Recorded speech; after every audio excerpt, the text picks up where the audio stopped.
दोस्तों कोलकाता का नाम सुन के आपके मन में एक ख्याल तो जरूर आता होगा हावड़ा ब्रिज का। क्योंकि दोस्तों ये ब्रिज इतना फेमस है कि इस ब्रिज को वर्ल्ड के कुछ गिने चुने ब्रिज में भी गिना जाता है। हुगली नदी पर बना ये ब्रिज कोलकाता और हावड़ा को आपस में जोड़ने का काम करता है। इस ब्रिज की खासियत की बात करें तो इस ब्रिज ने सेकंड वर्ल्ड वॉर की बमबारी को भी झेला है और इसने भारत को विकसित होते हुए भी देखा है। और इस ब्रिज को दुनिया का सबसे अनोखा और रहस्यमय ब्रिज भी माना जाता है। इस ब्रिज की एक और खासियत है कि इस ब्रिज को रात के 12 बजे बंद कर दिया जाता है। और दोस्तों आपको जानकर हैरानी होगी कि आमतौर पर ब्रिज को बनाने के लिए पिलर्स पर टिकाया जाता है, वही हावड़ा ब्रिज के नीचे आपको एक भी पिलर्स दिखने को नहीं मिलेगा। इसके अलावा इस ब्रिज को बनाने के लिए एक भी नट बोल्ट का इस्तेमाल नहीं किया गया है। और दोस्तों अब सोचने वाली बात यह है कि बिना नट बोल्ट के ये ब्रिज खड़ा कैसे है।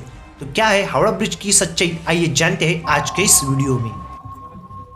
दोस्तों अगर हावड़ा ब्रिज के इतिहास की बात करें तो साल 1874 से पहले तक हावड़ा और कोलकाता के बीच हुगली नदी पर कोई भी ब्रिज नहीं था। उस समय लोग एक छोर से दूसरे छोर तक जाने के लिए नाव का सहारा लेते थे।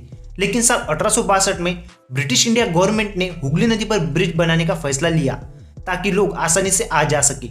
लेकिन कुछ कारणों की वजह से उनका यह फैसला कई बार डिले होता रहा और आखिरकार साल 1870 में कोलकाता ट्रस्ट की स्थापना की गई और 1871 में कोलकाता ट्रस्ट को इस ब्रिज को बनाने की जिम्मेदारी भी दी गई। और दोस्तों कोलकाता और हावड़ा ब्रिज के निर्माण में पूरे 3 साल का समय लग गया था और फिर 1874 में इस ब्रिज को लोगों के आने जाने के लिए खोल दिया गया। लेकिन दोस्तों इससे पहले हुगली नदी पर पैंटून नाम का ब्रिज था जिसे पीपा ब्रिज भी कहा जाता था। इस ब्रिज को उस वक्त 22 लाख की लागत से तैयार किया गया था। लेकिन सवाल यह है कि हुगली नदी पर पहले से एक ब्रिज था तो इसकी जगह पर दूसरे ब्रिज यानी हावड़ा ब्रिज की क्यों जरूरत आन पड़ी थी। दरअसल जब हुगली नदी पर से कोई भी शिप पास करता था तो बीच से इस पीपे के ब्रिज को खोलना पड़ता था ताकि जहाज आगे जा सके। फिर जब साल 1906 में हावड़ा स्टेशन को बनाकर तैयार किया गया तो इस ब्रिज पर से लोगों का आना जाना भी बढ़ गया था। साथ ही जब कोई भी जहाज इस ब्रिज के नीचे से पास करता था तो इस ब्रिज को बीच में से खोलना पड़ता था, जिस कारण यहाँ पर काफी लोगों की भीड़ भी इकट्ठा हो जाती थी। इस समस्या से बचने के लिए पीपे के ब्रिज को हटाकर हुगली नदी पर एक फ्लोटिंग पुल बनाने का डिसीजन लिया गया ताकि इस ब्रिज के नीचे से जहाज आसानी से आ जा सके। लेकिन फ्लोटिंग ब्रिज बनता तो वही फर्स्ट वर्ल्ड वॉर भी शुरू हो गया था, जिस कारण फ्लोटिंग ब्रिज को बनाने का काम कुछ समय के लिए रोक दिया गया। और फिर जैसे ही फर्स्ट वर्ल्ड वॉर खत्म हो गया तो इस ब्रिज को दोबारा से रिडिजाइन किया गया और साल 1922 के बाद न्यू हावड़ा ब्रिज का कमीशन का गठन भी किया गया।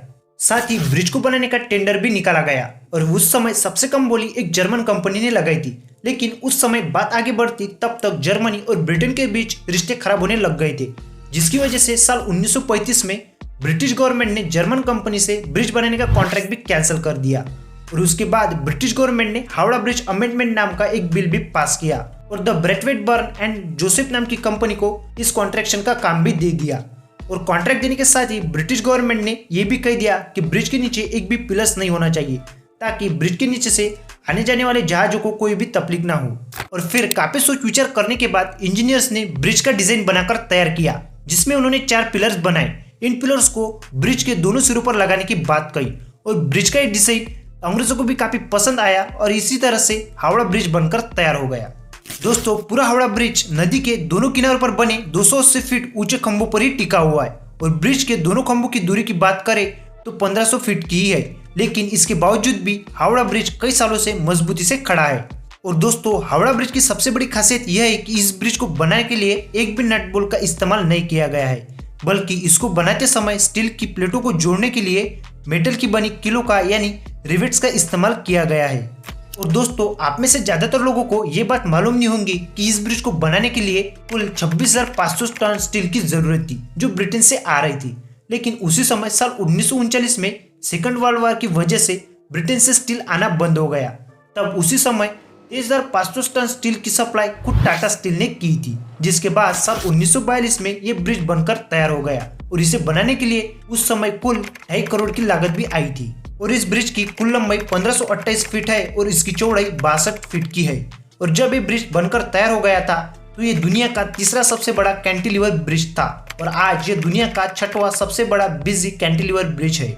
और दोस्तों 14 जून साल 1965 को इस ब्रिज का नाम गुरु रविंद्रनाथ टैगोर जी के नाम पर रविंद्र सेतु रखा गया था। लेकिन लोग आज भी इस ब्रिज को हावड़ा ब्रिज के नाम से ही जानते हैं।